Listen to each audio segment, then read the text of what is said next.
I'm saying in that context of what's been happening in the country, how do we understand the breakaways? Or just take the MK party.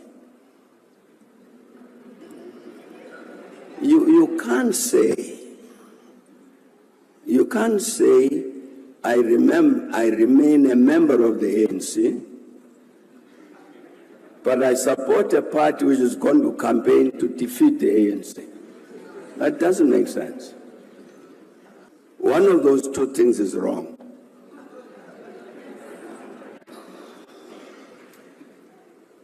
So in terms of these breakaways from the ANC, take that breakaway.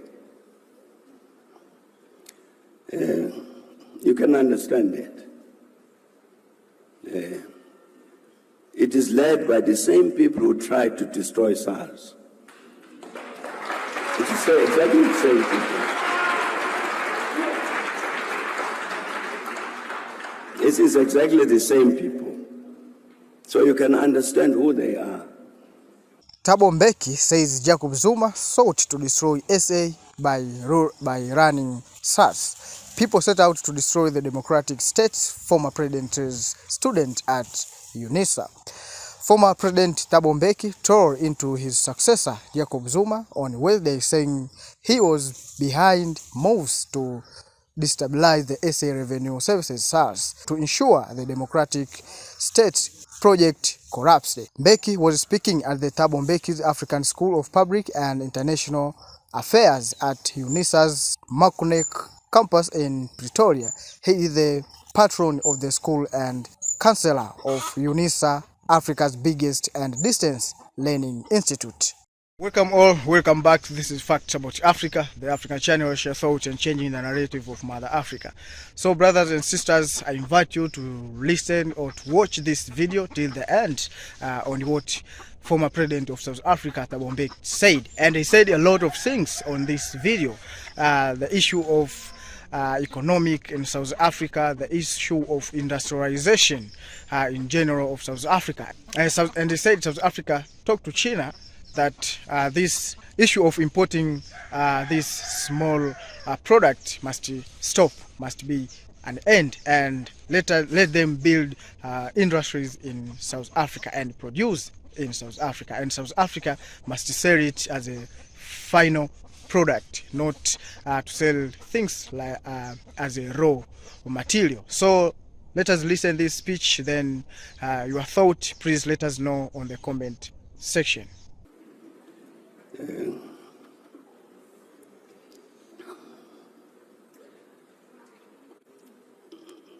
Or even take the youth.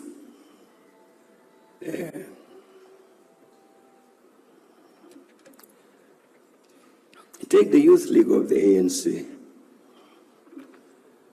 Got affected by all of this. At some point, you have an ANC Youth League, which has got its own political platform. It's separate, different from the political platform of the ANC. It can't be ANC Youth League, it must be somebody else's Youth League.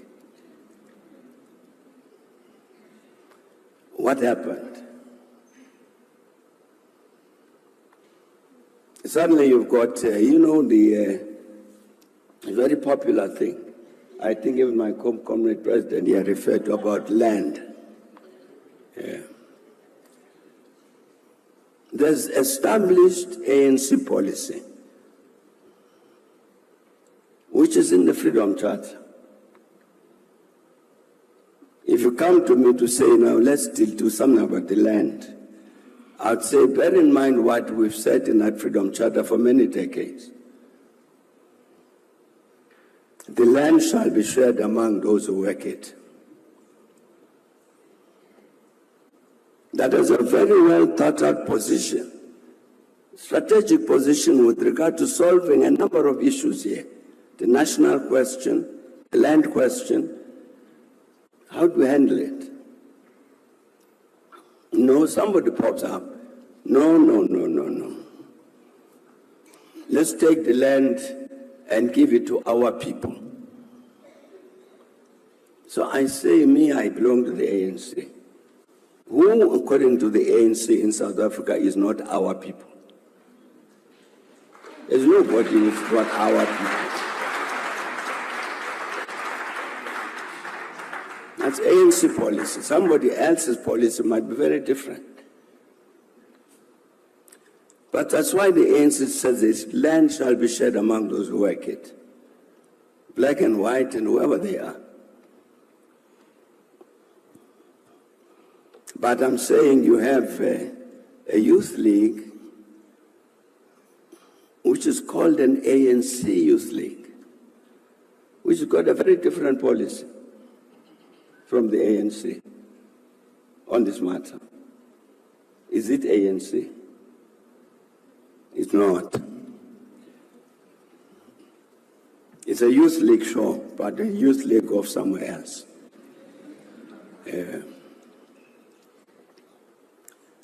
I'm trying to indicate, colleagues, what has happened, which has produced these two ages that Dr. Andres talks about. Age number one, where everything is going this way, and age number two, when things are going the other direction. Under the same political party.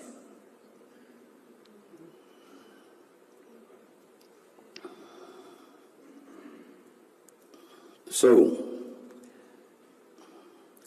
I think in terms of our response to all of these challenges about coalitions and so on, a question that we must ask: where do we want South Africa to be? Not where do we want the political parties to be, where do we want South Africa to be? In terms of employment, in terms of everything that we talked about, industrialization and so on.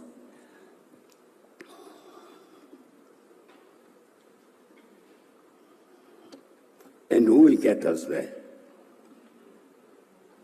You'll read all of the election manifestos, all of them without exception. That's all of them say, we will get you there. Whom do you believe?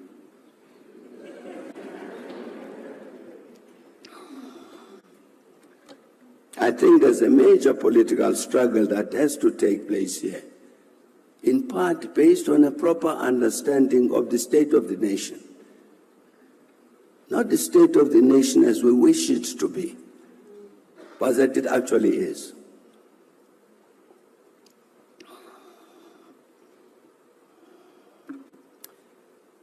You take these matters about industrialization, manufacturing, and so on. Leadership, comparison to China.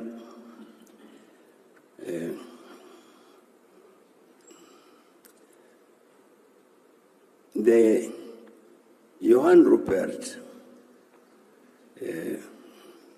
very senior business person in the country,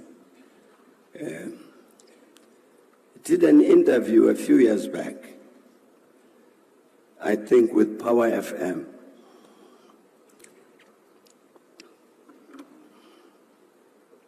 And Johan Rupert says something which I was very, very glad he said it.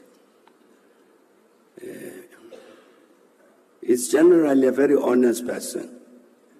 He speaks his mind. And he said there was a certain period in the country, as he describes it, is during this age one. We should have taken advantage of that situation to invest in the South African economy. We didn't. And the reason we didn't is because we were uncertain about its future.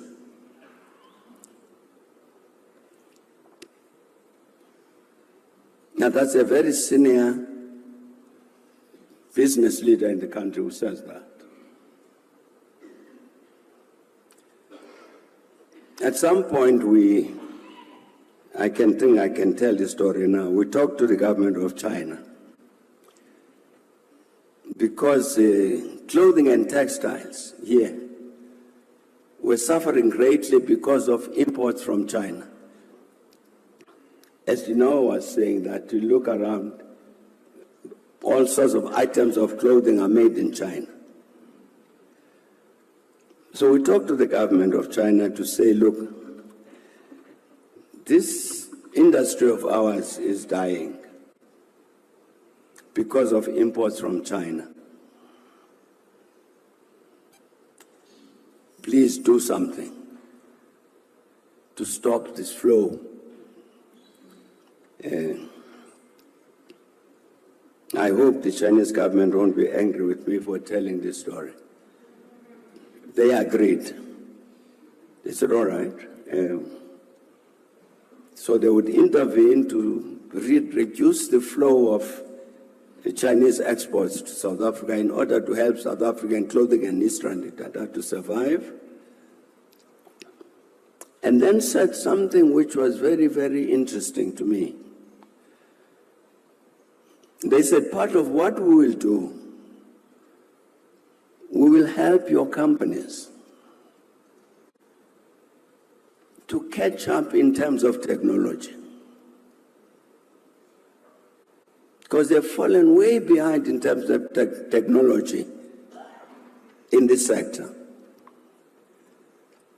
So that by the time we normalize the situation, they would have caught up with the rest of the world in terms of technological development.